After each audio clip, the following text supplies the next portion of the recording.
আসসালামু আলাইকুম। আমাকে অনেকেই কমেন্টস করে প্রশ্ন করেছেন যে পানামা ক্যানেল পার হতে কেমন খরচ হয়। আমি অলরেডি একটি ভিডিওতে জানিয়েছি। তারপরে হয়তো অনেকের বুঝতে অসুবিধা হয়েছে এবং বিশেষ করে যে কোশ্চেনটির আমি সম্মুখীন হয়েছি যে জাহাজের মালিক পক্ষ এত বোকা যে এত হিউজ পরিমাণ টাকা খরচ করে পানামা খাল কেন অতিক্রম করে। তো আজকের ভিডিওতে আপনাদেরকে আমি ধীরে ধীরে এবং খুব সহজভাবে ব্যাখ্যা করার চেষ্টা করব। প্রথমত পানামা খাল অতিক্রম করতে বিভিন্ন ধরনের জাহাজের আকার বা সাইজের উপর ডিপেন্ড করে তার ভাড়া কেমন হবে।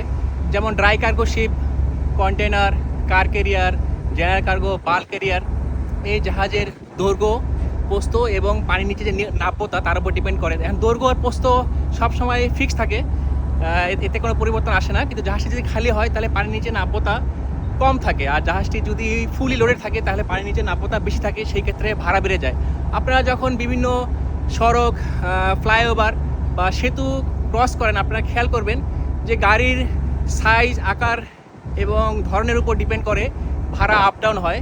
সেই ক্ষেত্রে ড্রাই কার্গো জাহাজগুলোর প্রায় $1,20,000 মানে 1.5 কোটি টাকা থেকে প্রায় $2.5 লক্ষ, 3 কোটি টাকা পর্যন্ত খরচ হয়ে থাকে।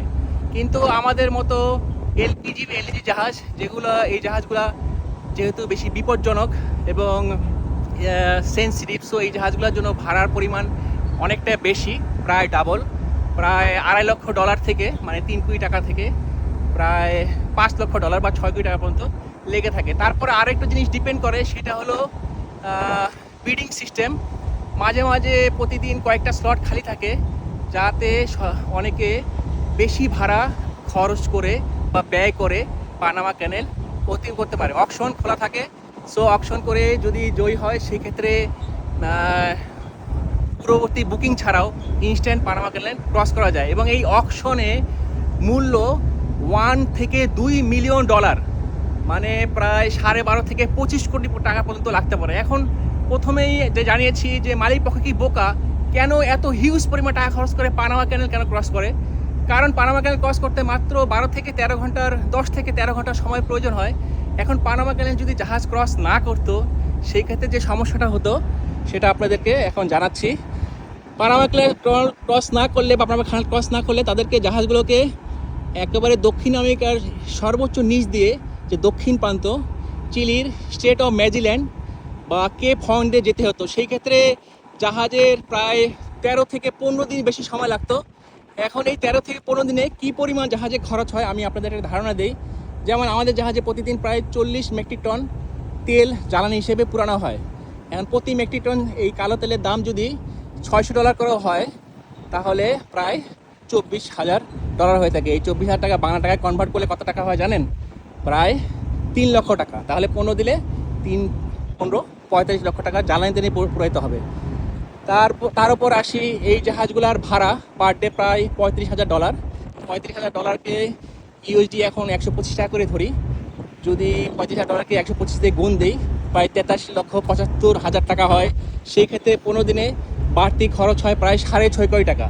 তাহলে প্রায় 6.5 কোটি আর 15 দিনে জ্বালানি খরচ 45 লাখ, দুটো যোগ করলে প্রায় 7 কোটি টাকা হয়।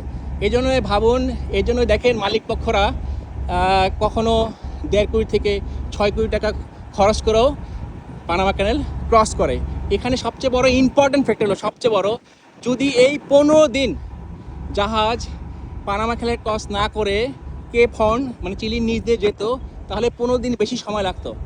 তা চিন্তা করে দেখেন, 15 দিনে যদি মালিকপক্ষ প্রায় 50 কোটি টাকার ব্যবসা করে থাকে তাহলে 15 দিন লেটে পৌঁছানোর জন্য গন্তব্যে তার আরও 50 কোটি টাকা লস হয়ে যাবে। তার উপরে যোগ হয় যে শিপার বা চার্টাররা জাহাজটি ভাড়া করেছে, যে কার্গোটা নির্দিষ্ট সময় পৌঁছে দেওয়ার জন্য একটি কমার্শিয়াল প্রেশার থাকে।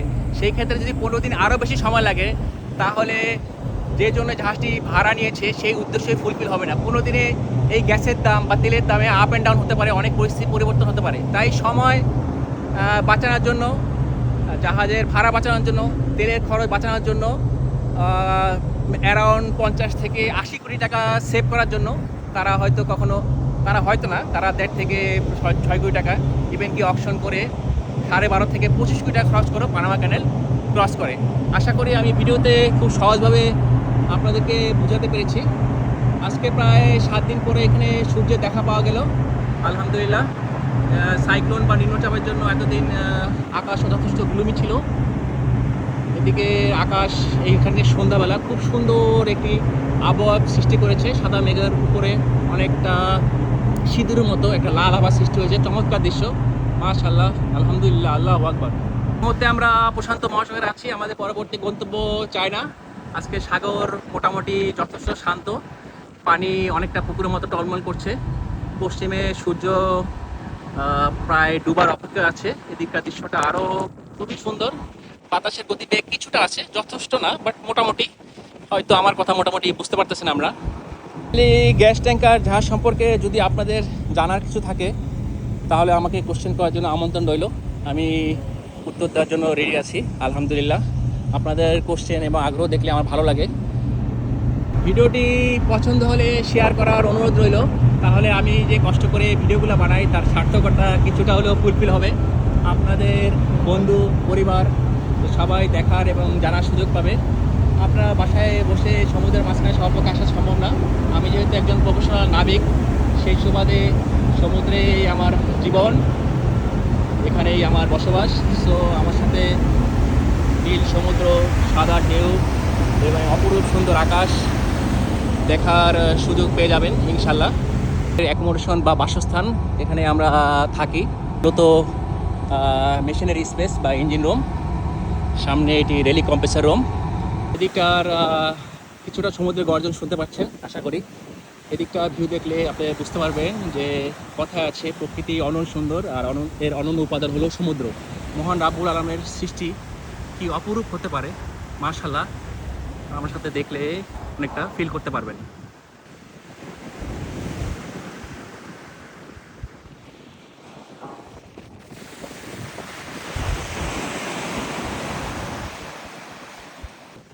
সূর্য অলমোস্ট ডুবে গেছে, তাই আশেপাশে কিছুটা অন্ধকার। আমি ইচ্ছা করি একটু শেল্টারের পিছিয়ে দাঁড়িয়েছি যাতে বাতাসের এই ধাক্কাটা বা প্রভাবটা কম আসে, কারণ আমার কাছে ভালো মাইক্রোফোন নেই।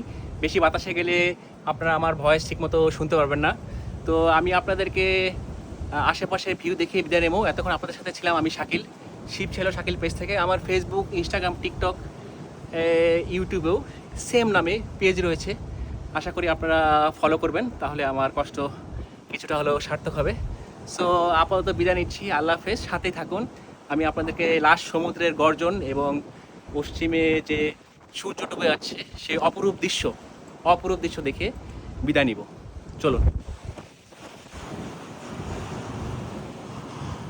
দেখেন দিগন্ত জুড়ে কি সুন্দর কালারফুল একটা সৃষ্টি হচ্ছে। আমার খুব কাছেই পাখি, সুবহানাল্লাহ, খুবই কাছে, আমার হাতে মাত্র 2-3 ফিট দূরে। এই পাখিগুলা সমুদ্রে মাছ শিকার করতে করতে যখন ক্লান্ত হয়ে যায় তখন আমাদের জাহাজের উপরে এসে এইভাবে বিশ্রাম দেয়, আর তোর পায়খানাটা কেন করে, তো কিছু করার নেই। আমরা এদেরকে কখনোই বিরক্ত করি না। জীবিকা নির্বাহের তাগিদে এরা গভীর সমুদ্রে এসেছে মাছ শিকার করতে। আমি এত কাছ থেকে পাখি খুব কম দেখেছি। দেখেন পাখিগুলো ঠিক আমার হাতের 1 ফিট দূরে, কিন্তু এরা আমাকে দেখে ভয় পাচ্ছে না, কারণ এদেরকে কেউ ডিস্টার্ব করে না, সো এদের ভিতরে কোনো ভয় নেই। মাশাআল্লাহ, মাশাআল্লাহ, সুন্দর। আমি আশা করিনি যে এদের দেখা পাবো, হঠাৎ করে এসে এখানে এদের দেখা পেয়ে গেলাম। চলুন আপনাদেরকে সমুদ্রের গর্জনটা শোনাই, তাহলে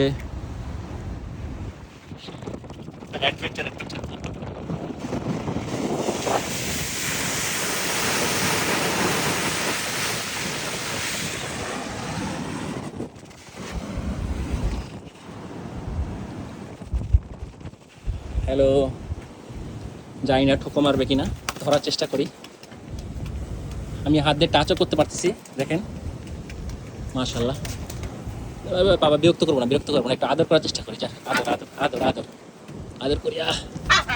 মনে হয় পাখিটা ক্লান্ত খুব বেশি বা আহত হতে পারে।